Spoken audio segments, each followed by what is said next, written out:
And this is the fifth mas'ala from the beginning of the book. The fifth mas'ala, write this: the person who meets the condition for the obligation of fast during the day, during a fasting day, during a day of Ramadan.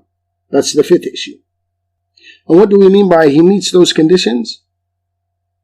Those conditions that the author mentioned, rahimahullah ta'ala, in the beginning of the book, that fasting is obligatory upon the Muslim, al-mukallaf, al-qadir. And an example would be, a person accepts Islam in the middle of the day, and it's a day of Ramadan. A person reaches puberty in the middle of the day.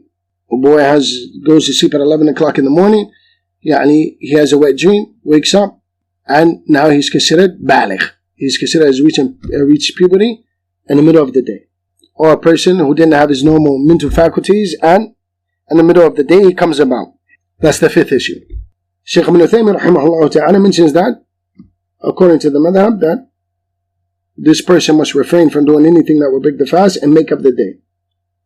But he says, the opinion of Shaykh al-Islam Ibn Taymiyyah, and it's also a narration from Imam Ahmad, and it is the madhab of Imam Malik, and it is the strongest opinion. يلزمه الإمساك دون القضاء لأنهم لا يلزمهم الإمساك في أول النهار. The person who is, and this is related to the first issue, the person who, for example, he reaches puberty in the middle of the day, or the person accepts Islam in the middle of the day. He says that what is obligatory upon them, and this is the opinion of Shaykh al-Islam Ibn Taymiyyah and the opinion of Imam Malik, is that they carry on the rest of the day as if they're fasting, meaning that they don't eat or drink, and they refrain from sexual intercourse and refrain from other things that will nullify the fast, but they don't have to make it up. Why? Because before the time the child reached puberty, before the time the person accepted Islam, they were not considered from the people of taklif. They were not from the people that are going to be held responsible for what Allah has commanded or what He has prohibited.